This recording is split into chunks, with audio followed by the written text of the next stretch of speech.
मित्रों, खम्मागणी गोपालिया short hand classes की daily newspaper dictation series में आपका स्वागत है। आप स्वस्थ होंगे। साथियों, पर्सनल रीजंस के कारण पिछले कुछ दिनों से डिक्टेशंस अपलोड नहीं हो पाई है, इसलिए खेद है। संभावना है अब डिक्टेशंस कंटिन्यू रहेंगे। मैंने एक वीडियो बनाया है जिसमें राजस्थान हाई कोर्ट की तैयारी कैसे करें पर स्ट्रेटजी डिस्कस की गई है। ऊपर राइट में स्क्रीन पर आई बटन क्लिक करके देख सकते हैं। आज का डिक्टेशन जनसत्ता अखबार के नए रिश्तों का दौर संपादकीय शीर्षक से लिया गया है। इसकी पीडीएफ नीचे डिस्क्रिप्शन में उपलब्ध है और इसकी ऑडियो फाइल टेलीग्राम चैनल से डाउनलोड कर सकते हैं, जिसका लिंक भी डिस्क्रिप्शन में दिया गया है। साथियों, इसके अलावा चैनल पर डॉक्टर जीडी बिस्ट के 3 वॉल्यूम, रामधारी गुप्ता के 2 भाग और मासिक पत्रिकाओं के डिक्टेशन 80 और 100 शब्द प्रति मिनट की गति से उपलब्ध हैं। उनका भी नियमित अभ्यास करें। तो चलिए शुरू करते हैं 80 शब्द प्रति मिनट की गति से 7 मिनट का यह डिक्टेशन। स्टार्ट।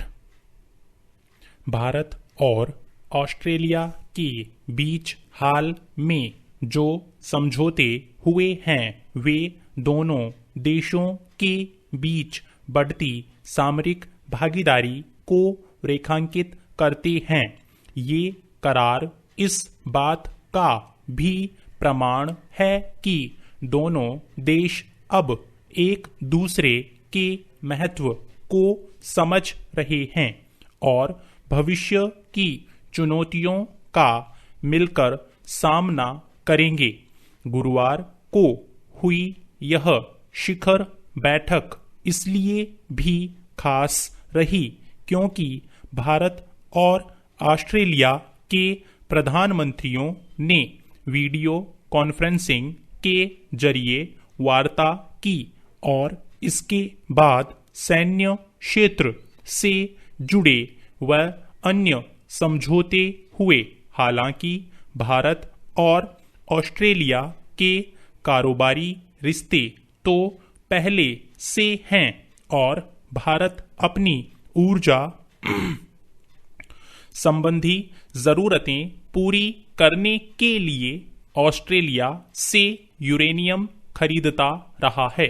लेकिन पिछले कुछ सालों में दोनों देशों के बीच रिश्तों का जो दायरा बढ़ा है वह भारत के एक बड़ी शक्ति के रूप में उभरने का भी संकेत है।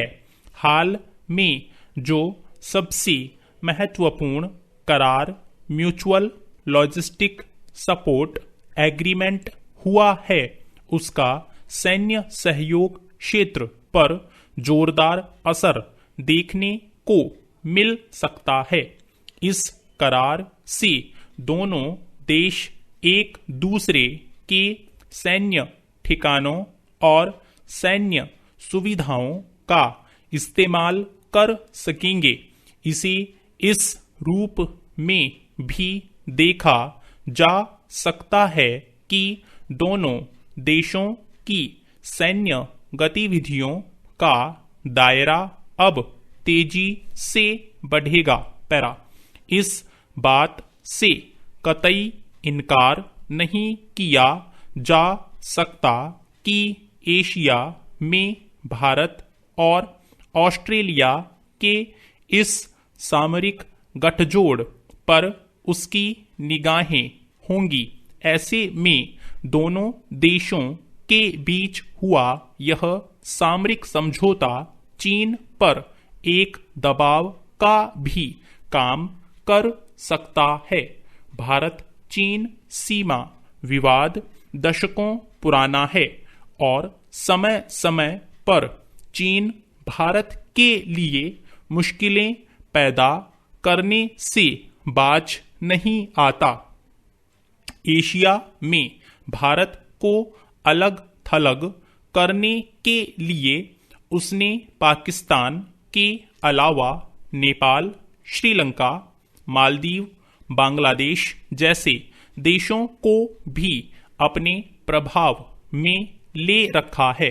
हाल में ऑस्ट्रेलिया और चीन के रिश्तों में ज्यादा खटास इसलिए भी आई है क्योंकि कोरोना विषाणु फैलाने के लिए उसे जिम्मेदार ठहराने और इस संपूर्ण प्रकरण की जांच की मांग के लिए दबाव डालने वालों में ऑस्ट्रेलिया भी है, जिसने काफी सख्त रुख अख्तियार किया है।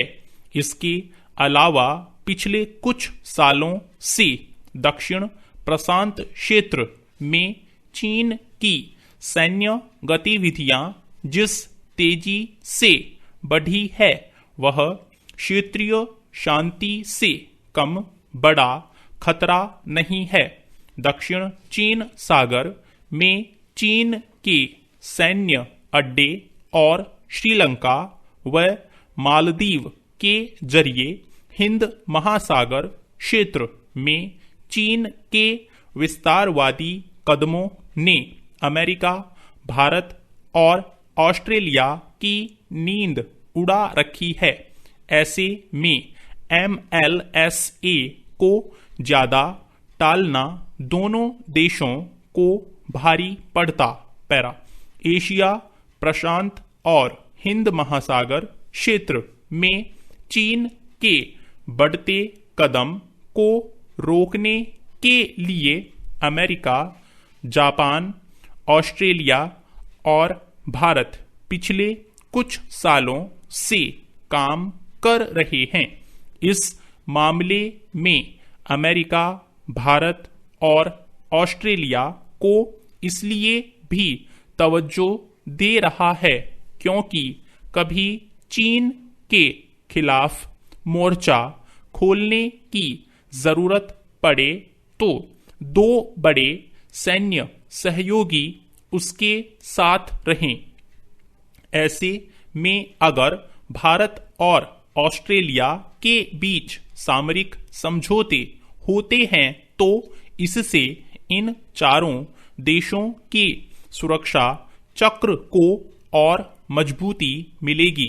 भारत की इस वक्त सबसे बड़ी जरूरत सुरक्षा परिषद की स्थायी सदस्यता के लिए दावेदारी और न्यूक्लियर सप्लायर ग्रुप का सदस्य बनने के लिए समर्थन जुटाने की है। अगर भारत और ऑस्ट्रेलिया के बीच बड़ा सामरिक करार हुआ है तो उम्मीद की जानी चाहिए कि वह भारत को सुरक्षा परिषद का स्थायी सदस्य बनाने का समर्थन भी करेगा। स्टॉप। Thank you. साथियों, इस चैनल को सब्सक्राइब करें और बेल आइकन को प्रेस करें ताकि लेटेस्ट वीडियो की जानकारी आपको मिलती रहे। गति बढ़ाने के लिए नियमित अभ्यास करें। इस चैनल पर 80, 100, 120, 140 और 160 शब्द प्रति मिनट की गति से डिक्टेशन उपलब्ध हैं, जिनका आप स्वयं भी लाभ लें और अपने मित्रों को भी शेयर करना न भूलें। डिक्टेशन अच्छा और बुरा लगा तो लाइक और डिसलाइक अवश्य करें। कोई सुझाव या प्रश्न हो तो कमेंट बॉक्स में लिखें।